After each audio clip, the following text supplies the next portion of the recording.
Hello students, स्वागत है आपका केमिस्ट्री लाइन के इस प्यारे से चैनल पर। मैं हूं आपके साथ एस.के. शर्मा और आज हम बात करने वाले हैं चिल्ड्रन केमिस्ट्री के 11th क्लास के स्टूडेंट्स जब शुरुआत में 11th क्लास में आते हैं तो केमिस्ट्री को लेकर के उनके मन में बहुत सारे सवाल होते हैं, आखिर केमिस्ट्री कैसा सब्जेक्ट है।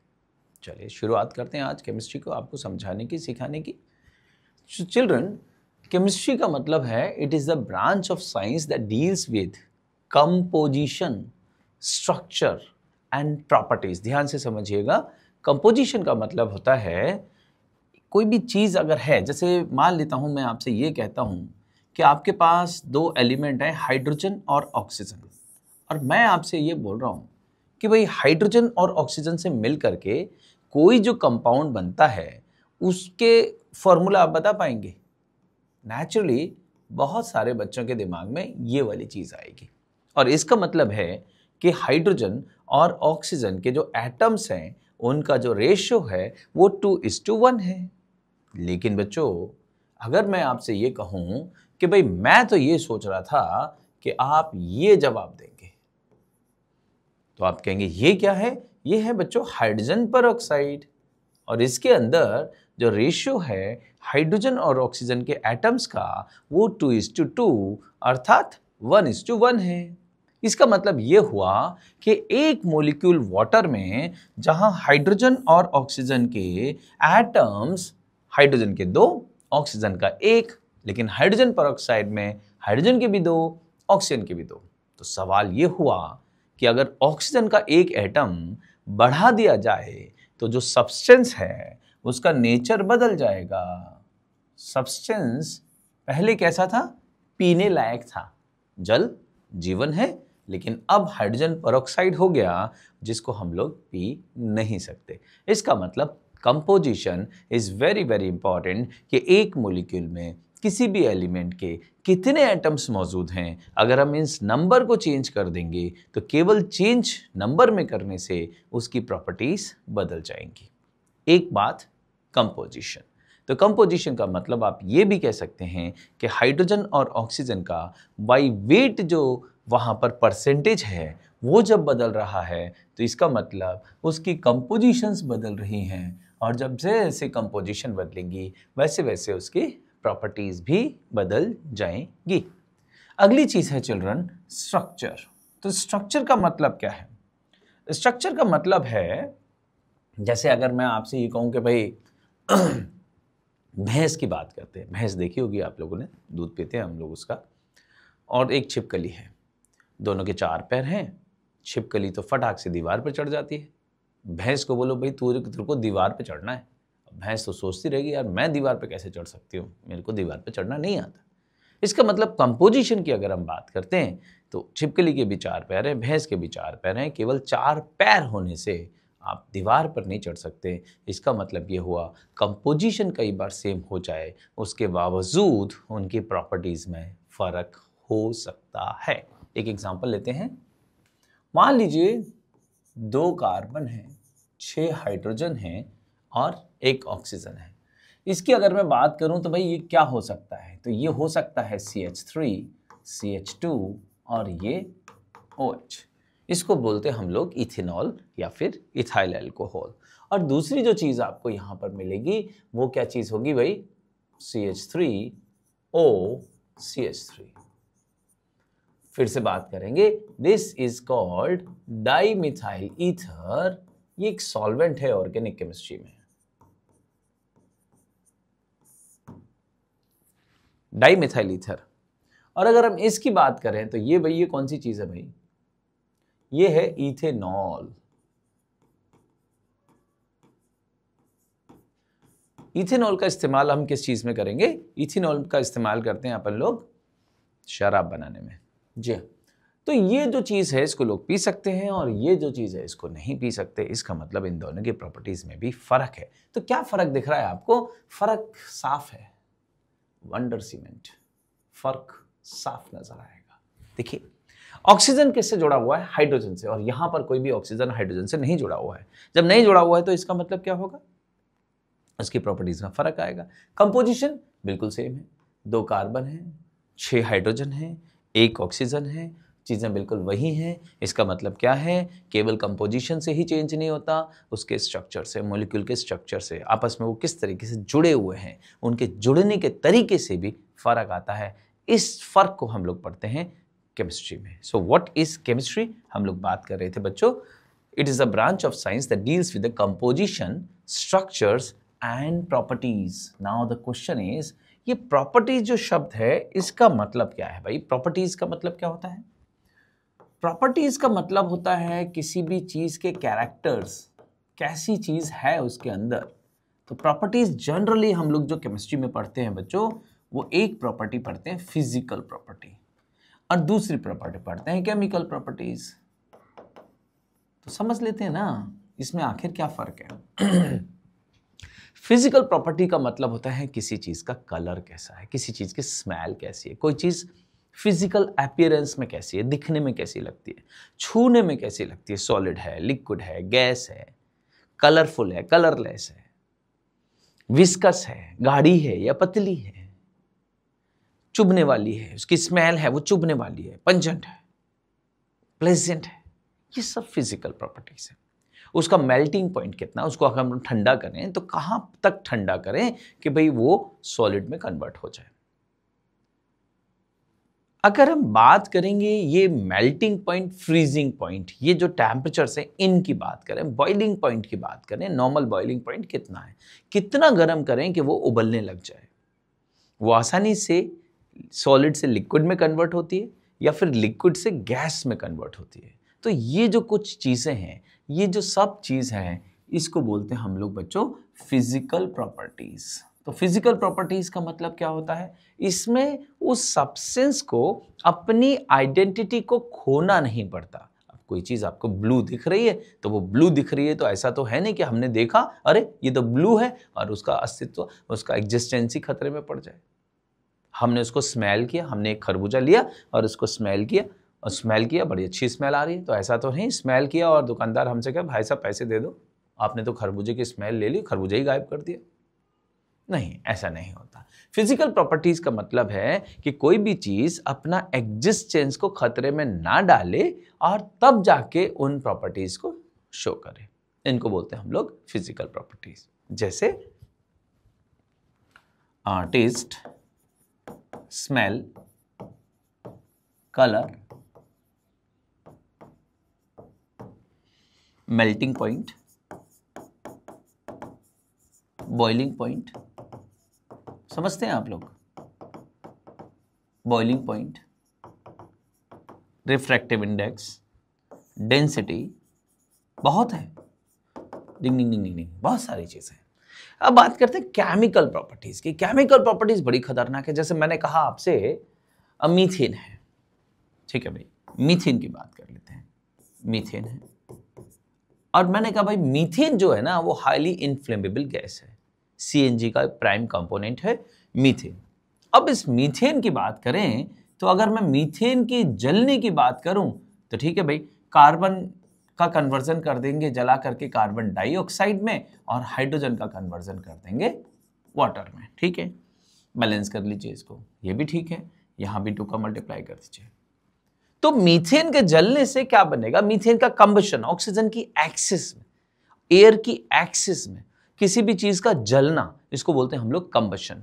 तो अगर मीथेन के जलने की बात करेंगे तो ये जो मीथेन है इसने ऑक्सीजन की मौजूदगी में अपने आप को जलाया और जलाने के बाद CO2 और वाटर बन गए। अब सवाल है कि जो जला वो कौन था, मीथेन, और जलने के बाद क्या बन गया, CO2 और वाटर। तो हमें ये तो समझ आता है कि मीथेन को ऑक्सीजन के साथ में जला सकते हैं, बिल्कुल सही बात है, लेकिन ऐसा करने में मीथेन को अपनी कुर्बानी देनी पड़ी। मीथेन समाप्त हो गया और समाप्त होने के बाद में कार्बन डाइऑक्साइड और वाटर मिला।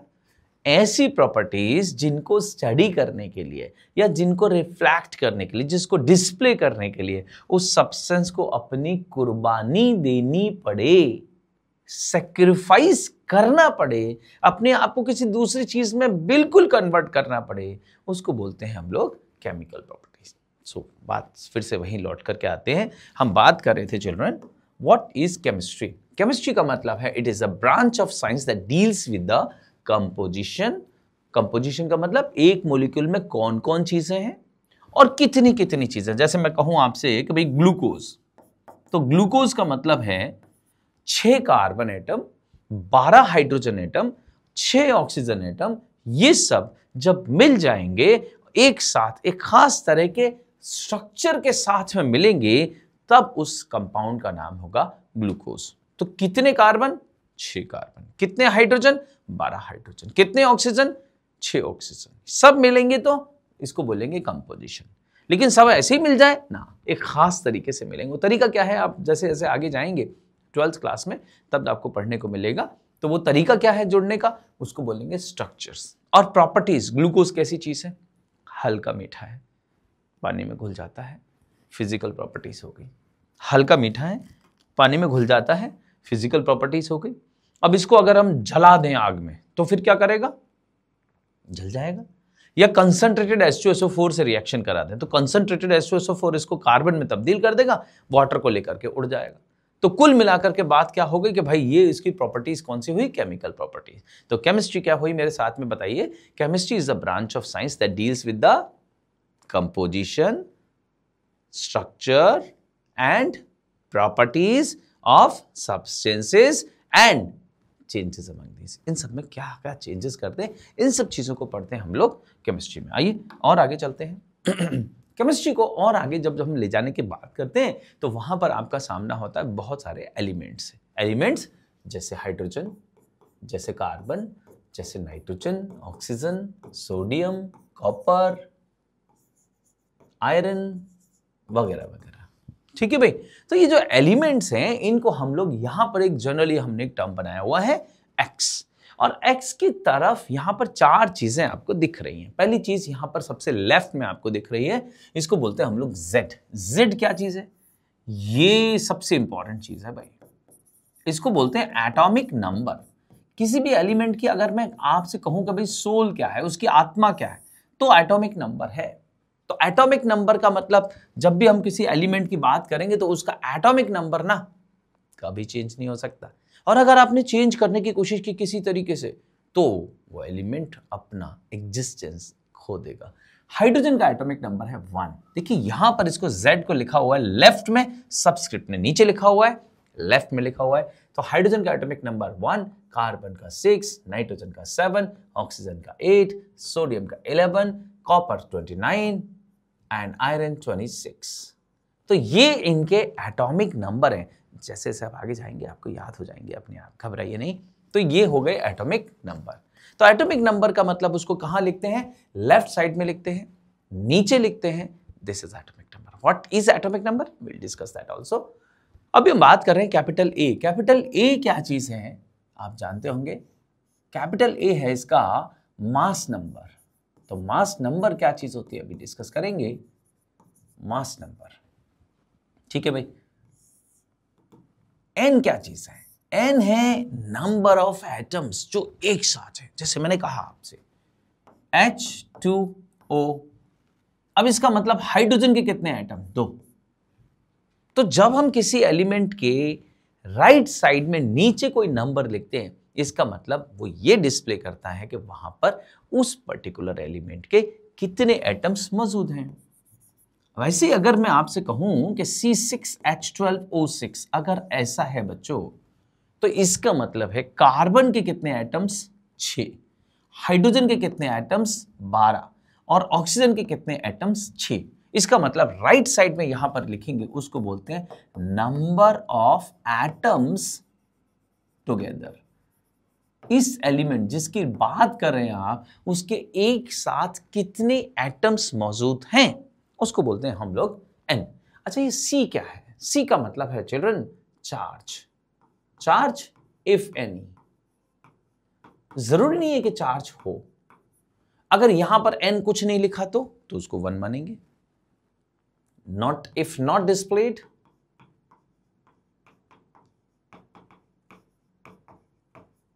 displayed, it will be 1 only.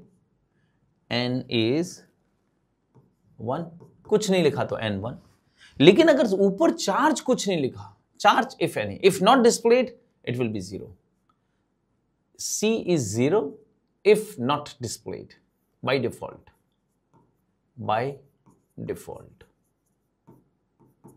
ठीक है भाई, इतनी बात समझ में आती है? आगे चलें? जी हाँ, आगे चलते हैं। आपको पढ़ना है ना, कागज पेन लेकर के पढ़िए, कॉपी लीजिए, पेन लीजिए और फिर जाकर के इस वीडियो को देखें। एटॉमिक नंबर का मतलब होता है it is the number of, आप सब लोग जानते होंगे इसको।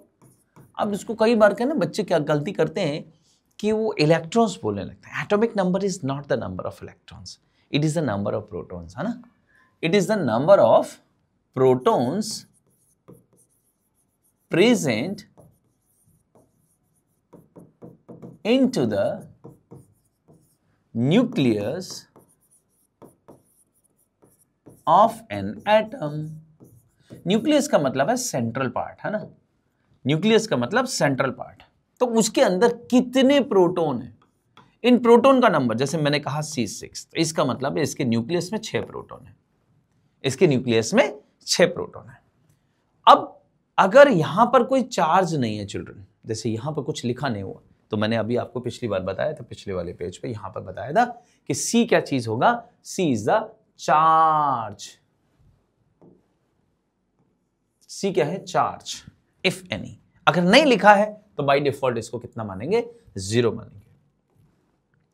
तो वैसे यहां पर कोई चार्ज नहीं लिखा तो बाय डिफॉल्ट इसको 0 मानेंगे। तो जब जब ऐसा होगा तो number of protons will be equals to number of electrons for neutral atoms, for neutral atoms, ये ध्यान रखिएगा।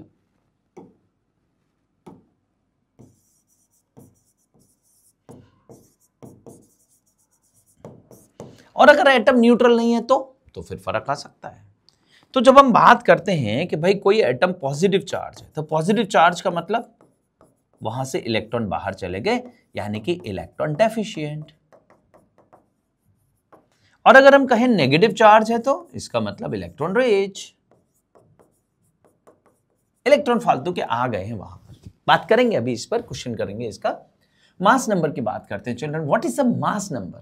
मास नंबर का मतलब होता है किसी एटम के न्यूक्लियस में कितने प्रोटॉन है, कितने न्यूट्रॉन है, इन दोनों का समीशन, इसको बोलेंगे मास नंबर। देखिए मास नंबर को हम लोग कहां लिखते हैं, जैसे C है तो 6 और यहां पर लिखेंगे दिस, इसका मतलब है एटॉमिक नंबर। एटॉमिक नंबर का मतलब नंबर ऑफ प्रोटॉन्स। तो नंबर ऑफ प्रोटॉन्स कितने हो गए भैया, 6 हो गए। अच्छा ये क्या चीज है, it is a summation of mass number, summation of number of protons plus number of neutrons, इसको बोलते हैं ए बदले तो मास नंबर। किसी भी एटम के न्यूक्लियस में कितने प्रोटॉन्स है, नंबर ऑफ प्रोटॉन्स और नंबर ऑफ न्यूट्रॉन्स, दोनों को ऐड कर दीजिए, मास नंबर आएगा। अब जैसे यहां पर बात कर रहे हैं तो भाई इसके लिए क्या होगा कि नंबर ऑफ प्रोटॉन्स कितने हो गए और नंबर ऑफ न्यूट्रॉन्स कितने हो गए और दोनों का टोटल कितना हो गया। अब देखिए नंबर ऑफ प्रोटॉन्स कितने हैं यहाँ पर, 6। इस 6 को अगर मैं यहाँ पर प्लेस कर दूं तो बताओ नंबर ऑफ न्यूट्रॉन्स कितने आएंगे, 12 - 6 बोले तो 6 ही आएंगे। इसका मतलब अगर मैं यहाँ पर लिखता हूँ सोडियम, ध्यान से देखिएगा, और 23, तो बताओ इसमें नंबर ऑफ प्रोटॉन्स कितने हैं, तो आप बोलेंगे नंबर ऑफ प्रोटॉन्स तो 11। फिर बोलेंगे भाई मास नंबर कितना है, तो हम बोलेंगे मास नंबर होता है A and that is equals to number of protons plus number of neutrons. And 23 of course this will be equals to 11 plus number of neutrons. तो of course number of neutrons कितने आएंगे भाई, 23 - 11, 12 only. उम्मीद है आप सब लोग इतना काम कर पाएंगे और यहां तक आपको कोई दिक्कत आने वाली नहीं है। नेक्स्ट है calculation of number of protons, electrons and neutrons. ये आपके पास एक न्यूट्रल एटम, तो बताइए भाई इसके अंदर नंबर ऑफ प्रोटॉन्स कितने होंगे। ऑफ कोर्स Z के बराबर होंगे, और Z कितना है इसका और A कितना है इसका, 16। तो नंबर ऑफ प्रोटॉन्स कितने हो गए भाई, 8। अच्छा ये बताओ इस पर चार्ज कितना है, इस पर चार्ज तो कुछ भी नहीं दिख रहा। तो जब जब न्यूट्रल एटम आएंगे तो इलेक्ट्रॉन और प्रोटॉन बराबर होंगे। अच्छा आप बताइए इसमें नंबर ऑफ न्यूट्रॉन्स कितने हैं, तो of course A - Z। A कितना भाई 16, Z कितना 8, 16 - 8, ओहो ये भी 8। आगे चले, आगे चलते हैं भाई।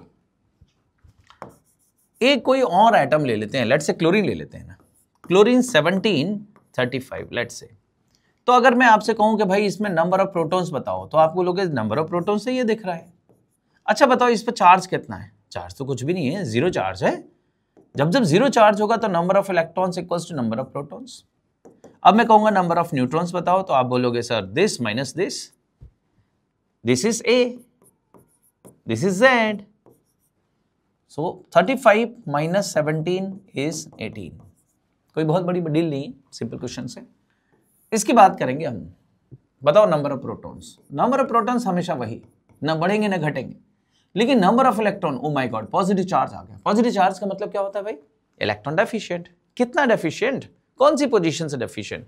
Natural normal position. Normal position में न्यूट्रल एटम्स होते हैं, और न्यूट्रल एटम बोले तो प्रोटॉन्स और इलेक्ट्रॉन बराबर। तो पॉजिटिव चार्ज एक यूनिट है, तो of course 11 minus 1 10।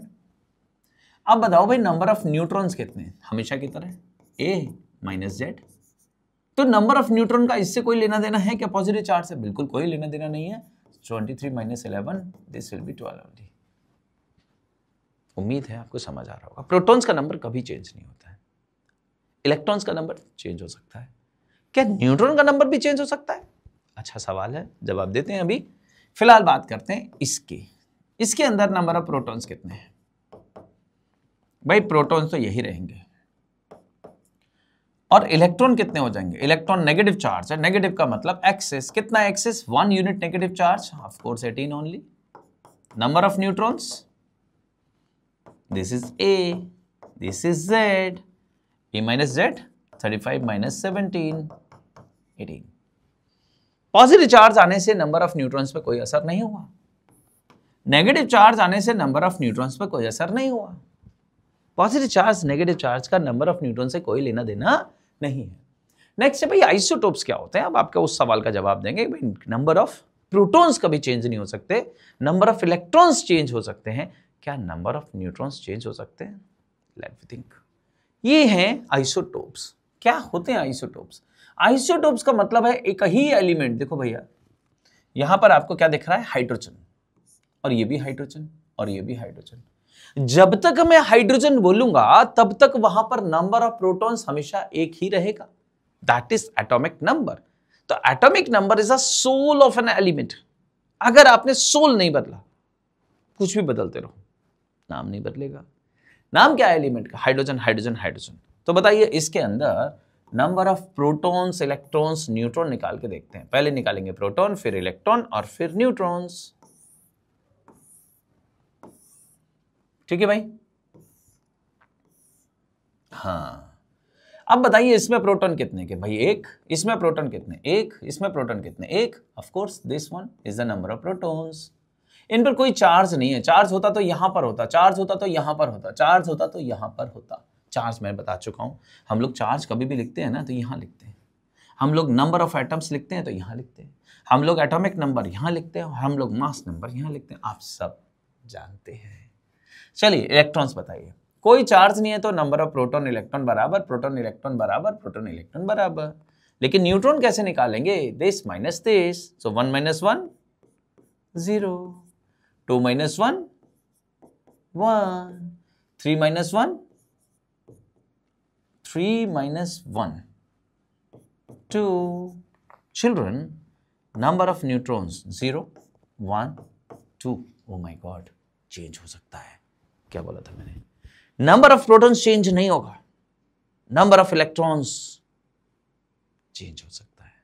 Positive charge आएगा तो भी, नेगेटिव चार्ज आएगा तो भी। न्यूट्रल में चेंज नहीं होगा, लेकिन नंबर ऑफ न्यूट्रॉन्स भी चेंज हो सकता है। 0 1 2। ऐसी चीजों को बोलते हैं हम लोग आइसोटोप्स।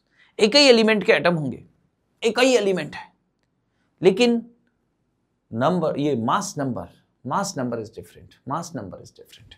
ऐसे एलिमेंट्स को बोलते हैं हम लोग आइसोटोप्स। एक और एग्जांपल ले लेते हैं इसका।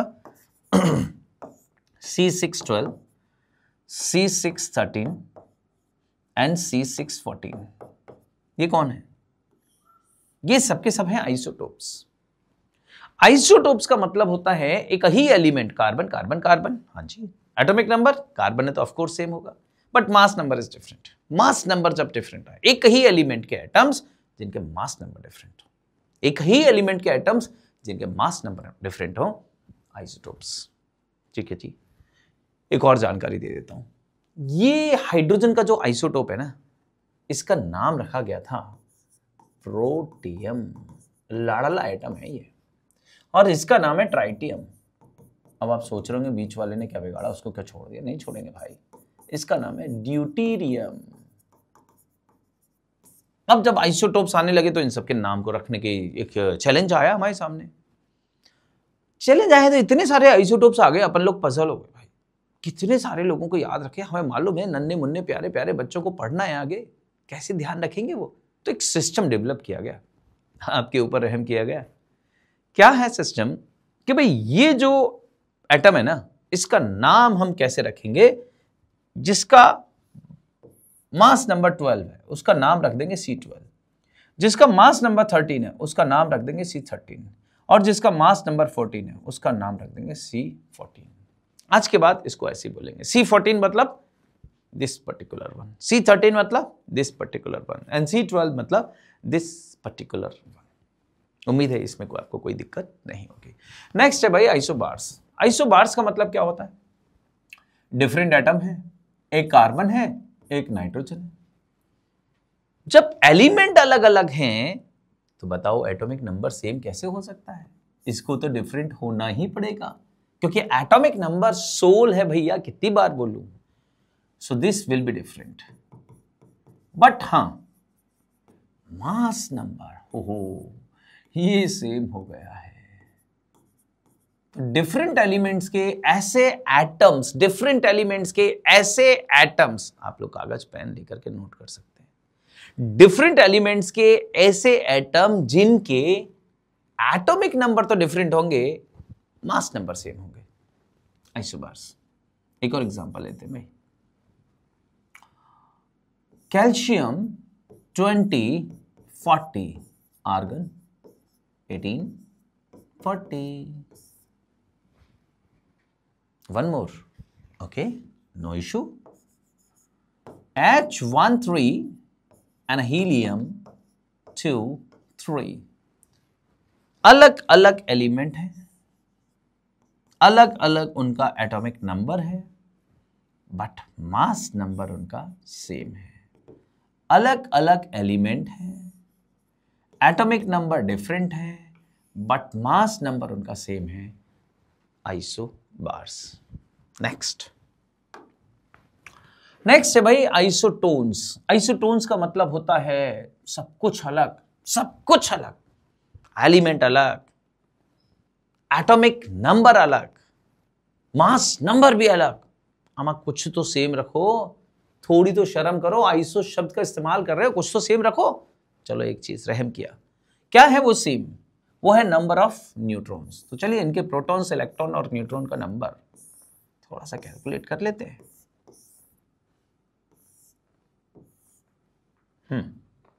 दो ही है भाई। यहां पर लिखेंगे प्रोटॉन्स, यहां पर लिखेंगे इलेक्ट्रॉन्स, यहां पर लिखेंगे न्यूट्रॉन्स। बताइए प्रोटॉन कितने हैं? 1, हाँ 2, इलेक्ट्रॉन 1 2, न्यूट्रल है, बराबर होंगे। एंड न्यूट्रॉन बताओ भाई, न्यूट्रॉन का मतलब होगा this minus this, this minus this, तो 3 - 1 कितने हो गए? 4 - 2 कितने हो गए? इसको बोलते हैं हम लोग आइसोटोन्स। बताओ क्या बोलेंगे? 11th क्लास के बच्चों के लिए छोटा सा प्यारा सा नन्ना सा टॉपिक है, शुरुआत करेंगे केमिस्ट्री की। पहला लेक्चर है, केमिस्ट्री क्या होती है, केमिस्ट्री से रिलेटेड कुछ इंपॉर्टेंट टर्म्स क्या हैं। हाँ भाई, अब ये बताओ ये क्या है? ये तो आइसोडाइफर्स हैं। आइसोटोन्स क्लियर हो गया, number of neutrons are same, clear. Next, और दो इसके एग्जांपल। अरे यार आप ना मुझसे ज़्यादा डिमांड करते हो भाई। चलो छोटे नन्हे मुन्ने बच्चे हैं। हाँ भाई, अलग अलग एलिमेंट, हाँ जी। इसमें नंबर ऑफ न्यूट्रॉन्स बताओ। 14 - 6 दैट इज 8। इसमें नंबर ऑफ न्यूट्रॉन्स बताओ। 16 - 8 दैट इज 8। अब हो गए ठीक? कौन हो गए? आइसोटोन्स। ये क्या है? इसमें तो यार प्रोटॉन, इलेक्ट्रॉन और न्यूट्रॉन सभी अलग हो गए। देखना दो ही हैं। यहां पे लिखेंगे प्रोटॉन, यहां पर लिखेंगे इलेक्ट्रॉन, यहां पर लिखेंगे न्यूट्रॉन। बताओ भाई प्रोटॉन 6 8, बताओ भाई इलेक्ट्रॉन 6 8, बताओ भाई न्यूट्रॉन बताओ 14 माइनस 6 8, 16 माइनस 8 ये भी 8। क्या करें, नंबर ऑफ न्यूट्रॉन्स बोले। This example doesn't suits, no. दूसरा एग्जाम्पल ले लेते हैं भाई।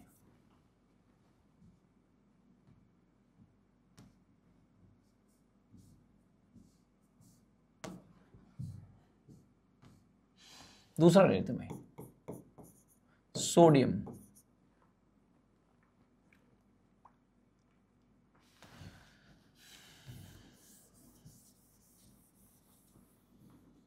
आइसोडाइफर्स का मतलब होगा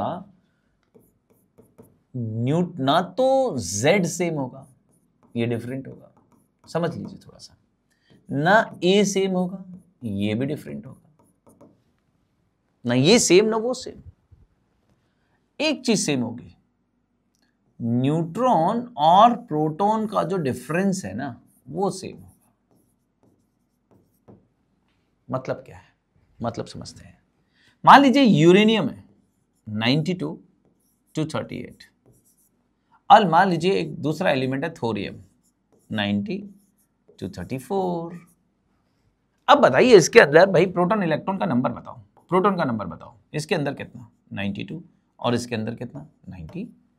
इलेक्ट्रॉन बताइए, ऑफ कोर्स न्यूट्रल है तो वही नंबर रहेगा। अच्छा अब न्यूट्रॉन बताइए, this minus that 146, this minus that 144। अब बताओ प्रोटॉन सेम है, इलेक्ट्रॉन सेम है, न्यूट्रॉन सेम है? कुछ भी सेम नहीं है। एटॉमिक नंबर सेम है ना, मास नंबर सेम है ना, फिर कुछ तो सेम होगा यार, आइसो लगा हुआ है ना। न्यूट्रॉन माइनस प्रोटॉन का डिफरेंस सेम है। तो बताइए न्यूट्रॉन और प्रोटॉन का डिफरेंस कितना होगा इस वाले केस में, यूरेनियम में। तो यहां लिखेंगे न्यूट्रॉन माइनस प्रोटॉन, 146 माइनस 92 54, और यहां कितना होगा 144 minus 90, this minus that 54। Yes, this is the same. So neutron minus proton का जो नंबर है बच्चों, वो जब सेम होता है, इससे केसेस को बोलते हैं हम लोग आइसोडाइफर्स। अभी वीडियो लंबी हो जाएगी, अगली क्लास में मिलेंगे हम। बड़ा इंपॉर्टेंट टॉपिक है एटॉमिक मास, और एटॉमिक मास को कैसे मेजर करते हैं, कैसे इसको स्टडी करते हैं, कैसे न्यूमेरिकल्स बनते हैं, कैसे समझें इसको। बहुत इंपॉर्टेंट टॉपिक है, बहुत मज़ेदार है, थोड़ा सा चैलेंजिंग भी है। मिलेंगे अगले वीडियो में बहुत जल्द। Bye bye.